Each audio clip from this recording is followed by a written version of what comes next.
Baiklah, Assalamualaikum warahmatullahi wabarakatuh. Diharapkan pelajar-pelajar Ustaz berada dalam keadaan sihat sejahtera.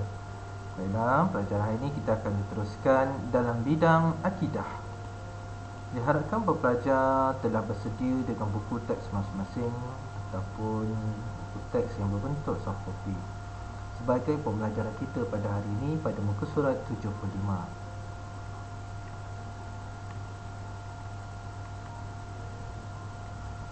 Baiklah, matlamat pembelajaran hari ini, yang pertama kita akan dapat tahu apakah itu maksud akidah, dapat menyenaraikan sumber akidah. Seterusnya kita dapat menyatakan ciri akidah yang salah dan benar. Kemudian kita dapat menyenaraikan kepentingan akidah dalam kehidupan.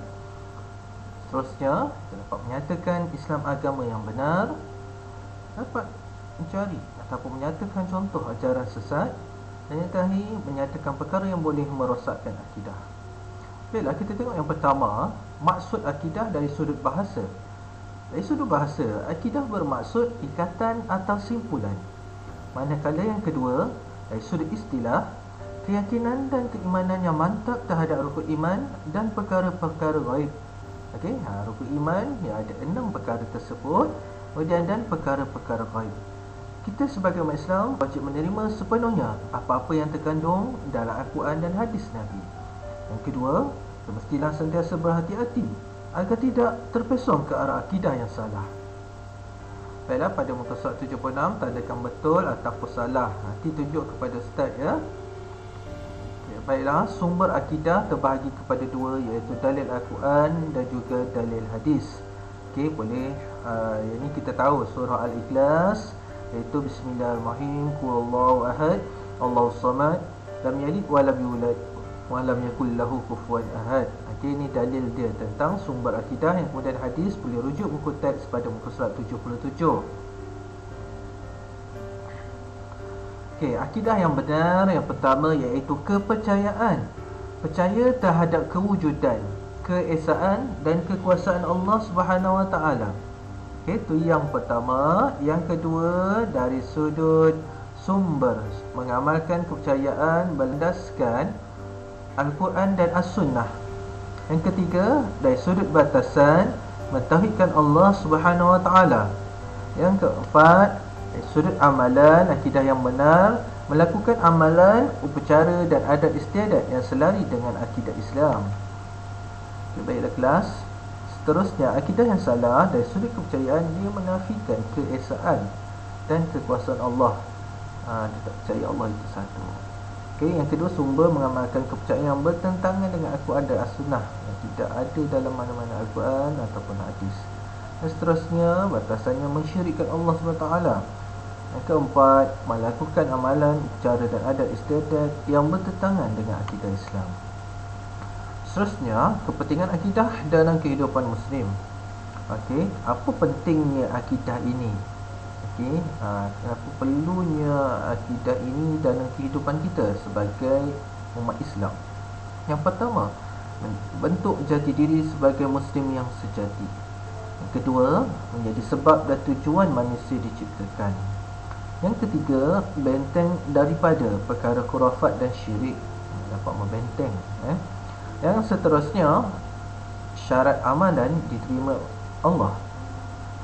Seterusnya, pentingnya akidah dalam kehidupan umat Islam, iaitu pintu kebahagiaan di dunia dan di akhirat.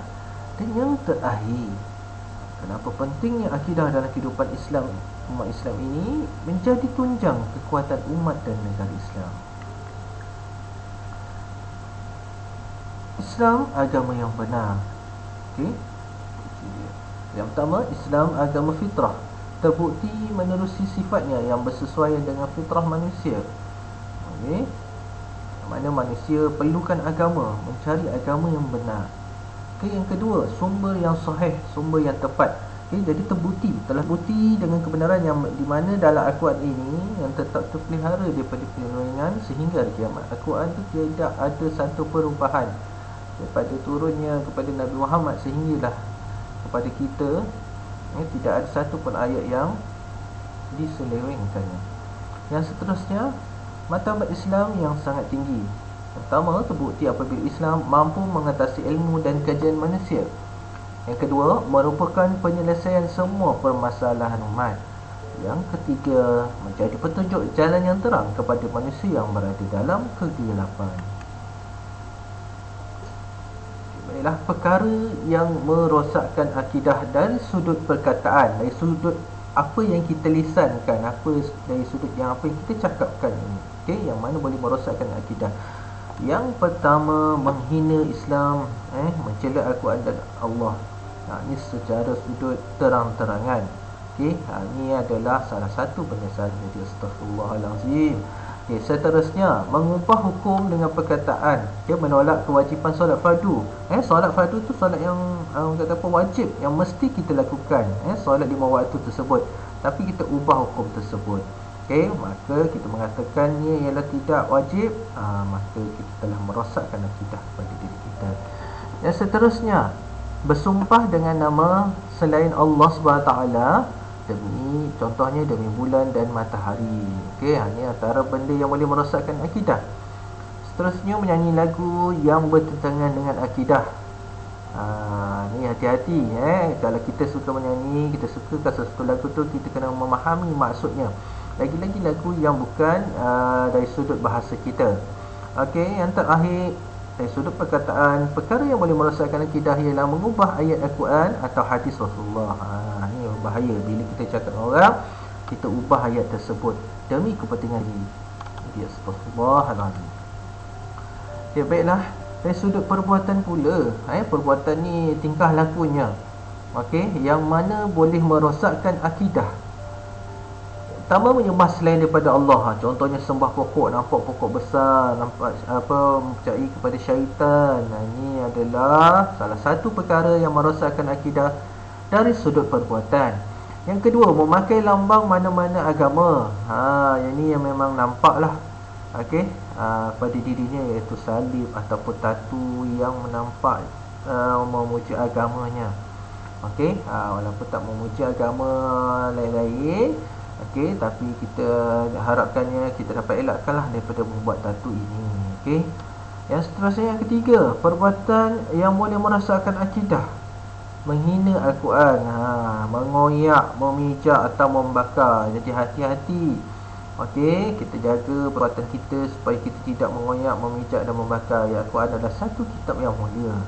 Yang seterusnya, yang keempat, perbuatan yang boleh merosakkan akidah. Menyertai upacara agama lain, contoh cara dia punya menyembah berhala dan penyucian dosa. Okey, jadi kita tak boleh melibatkan diri. Seterusnya, okey, yang kelima, sujud selain daripada Allah, sujud pada manusia dan batu. Okey, jadi benda-benda ni kita kena perhalusilah. Kita kena belajar, kita kena tahu benda ni. Bila kita dah tahu, kita tak akan terikut. Okey, kita dah tahu dah hari-hari kita semayang macam mana. Jadi bukanlah sujud kepada benda-benda yang lain. Okey, hanya sujud kepada Tuhan kita, iaitu Allah SWT yang Maha Esa. Okey, baiklah. Seterusnya, pelajar-pelajar, dari sudut hati kita dan hati kita. Kita bila yakin ni alam ini terjadi dengan sendiri, perkara ini dapat merosakkan akidah dari sudut hati kita. Kita perlu yakin bahawa alam ini terjadi dengan melalui Allah SWT. Yang kedua, beriktikad. Beriktikad ni apa maksud belajar, iaitu yakin pencipta alam ini. Maksudnya yang menjadikan alam ini sama dengan makhluk lain. Maksudnya kita samakan tangan pencipta, maksudnya Tuhan kita ni sama dengan Tuhan apa yang kita ada, mata kita, telinga. Okey, yang ni benda boleh merosakkan akidah. Kita tak boleh ada keyakinan seperti ini. Yang ketiga, ragu-ragu dengan rukun iman. 6 perkara rukun iman tu dia tak percaya, was-was betul ke benda ni. Okey, yang pertama percaya kepada Allah, malaikat, kitab dan rasul dan sebagainya, ataupun hari kiamat, dia tak percaya lagi benda tu tak berlaku. Jadi dia tak percaya. Okey, was-was. Okey, jadi dia tidak bersedia dengan kehidupannya di dunia ini. Okey, kemudian rukun Islam dan juga hukum-hukum Islam yang lain. Okey, yang terakhir ni paling bahaya, bila ada niat keluar daripada Islam. Kita dapat lihat zaman sekarang, bila ada tekanan dalam hidupnya, cepat sangat untuk kita keluar daripada Islam. Jadi kita perlulah bermuhasabah diri. Okey, walau apa jua tekanan yang berlaku, Okey, janganlah sampai kita berniat keluar daripada Islam. Okey, benda ni boleh merosakkan akidah, hati, dari sudut hati kita. Okey, baiklah. Seterusnya, okey, perkara yang boleh memantapkan akidah dari sudut perkataan. Benda ni lah yang mana kita perlu lakukan. Okey, nasihat, menasihati untuk kebaikan dengan cara yang baik. Bukan dengan cara yang kasar. Yang kedua, kita berdoa. Itulah sebabnya kita sentiasalah berdoa kepada Allah, sama ada di dalam solat, lepas solat, okey, ataupun setiap masa kita boleh doa kepada Allah. Banyak contoh doa dia, ya muqallibal qulub sabit qulubana ala dinik. Okey, kita berdoalah kepada Allah supaya hati kita ni diletakkan dalam iman. Seterusnya yang ketiga, kita cubalah membaca dan memahami Al-Quran dan hadis Nabi. Kita belajar ni bukan hanya di sekolah, okey. Kita sentiasalah baca dan memahami Al-Quran dan hadis Nabi ni sehinggalah akhir hayat kita. Kita belajar ni daripada kita lahir hinggalah kita ke liang lahat. Okey, tak ada istilah penamat pembelajaran kita. Dan seterusnya yang keempat, berzikir, bertahlil, bertasbih dan berselawat. Benda ni kita boleh lakukan bila-bila masa sahaja.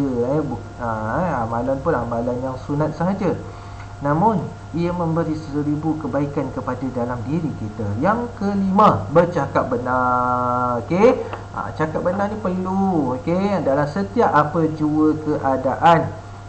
Contohnya, okey, benda simple seperti kita sekolah tak siap, bila kita menipu, okey, boleh merosakkan akidah kita. Jadi hati-hatilah kita cakap benar. Okey, kalau kita tak siap lagi, kita minta orang kata apa kebenaran untuk menyiapkan kerja. Okey, bila 5 perkara ini kita lakukan dari sudut perkataan, insya-Allah kita dapat memantapkan akidah kita. Alhamdulillah. Okey, baiklah, seterusnya dari sudut perbuatan, bagaimana untuk kita memantapkan akidah kita? Yang pertama, kita menuntut ilmu yang berfaedah. Maksudnya ilmu tu mendatangkan kebaikan kepada kita dan juga kepada orang lain apabila dia mengetahui ilmu tersebut. Okey. Yang kedua, melakukan kerja yang baik dan halal, berniaga, okey, bertani, kerja-kerja yang baik. Okey. Yang boleh menjadikan perbuatan kita ni mantap dari sudut akidah. Yang ketiga, menunaikan ibadat fardu dan sunat. Okey, jangan tinggalkan. Benda yang fardu ni ialah benda kewajipan. Yang keempat, menolong golongan yang memerlukan bantuan. Okey, kita bantulah. Seperti anak-anak yatim, okey, yang telah kehilangan ibu ataupun kedua-duanya sekali. Salah satu yang boleh memantapkan akidah kita. Yang terakhir, beradab sopan dalam pergaulan. Okey, adab sopan ni pelbagailah dalam kehidupan kita, dengan jiran kita, dengan rakan-rakan kelas kita, dengan ibu bapa kita. Kita perlulah beradab sopan. Okey, apatah lagi dengan ibu ayah kita. Okey, baiklah, seterusnya dari sudut hati yang boleh memantapkan akidah. Yang pertama, yakin baik terhadap Allah. Yang kedua, ikhlas melakukan amalan dan ibadat. Yang seterusnya, bercita-cita tinggi dan bertawakal kepada Allah. Okey, maksudnya kita ni ada tujuan yang tinggi. Okey, dan mengharapkan segalanya kepada Allah, itulah tawakal. Yang keempat, sentiasa ingat Allah. Kita kat mana-mana keadaan kita ingat kepada Allah. Yang kelima, sangka baiklah terhadap Allah. Kita dapat nikmat, kita sangka baik. Kita dapat ujian, kita sangka baik. Ada baik dia. Apa yang mana Allah beri kepada kita, sama ada nikmat ataupun ujian, kita hendaklah sangka baik terhadap Allah. Okey, ini adalah contoh ajaran-ajaran sesat di Malaysia. Okey, ni contohnya lah. Kalau dulu ni yang paling famous tentang Ayah Pin. Okey, ni antara kumpulan Ayah Pin yang sangat tegar dikesan di Malaysia pada tahun 82. Mengamalkan amalan yang tidak, orang kata apa, ciri-ciri yang salah daripada agama Islam. Dia mengaku dirinya Tuhan. Okey, dan boleh membawa orang ke syurga. Ni antara yang salah. Okey, ajaran yang salah. Antara ajaran yang lain, seperti Syiah, Wahabi, Bahai, Pluralisme, Yahudi, macam-macam lah lagi, liberalisme. Okey, baiklah, saya nak pelajar saya menjawab semua kuis ini di dalam buku masing-masing. Okey, sila salin. Okey, salin soalan. Okey, salin dia punya semua jawapan dan bulatkan. Okey, ataupun kamu guna pen lain jawapan dia, ataupun kamu nyatakan jawapan sahaja pun boleh. Okey, Baiklah, ni soalan keempat, yang kelima, keenam, ketujuh. Pastikan kamu pause semasa hendak kamu menyalin benda ni. Okey, baiklah, itu sahaja penerangan saya daripada saya, yang mana baik tu daripada Allah, yang mana kekurangan itu adalah daripada diri saya sendiri. Saya harapkan pelajar saya dalam keadaan sihat, sejahtera dan terus bersemangat untuk bersama-sama dengan guru-guru dalam PDPR ini, yang secara online ini. InsyaAllah tak lama lagi kita akan bersua pembelajaran kita di sekolah. Harap pelajar dapat menyiapkannya dalam keadaan tidak tertekan. Wallahu a'lam bissawab. Jangan lupa pastikan anda siapkan latihan ini. Dan juga mengingatkan rakan-rakan yang lain bersama buat kerja yang lain pun boleh. Wallahu a'lam bissawab. Kita jumpa lagi pada yang akan datang.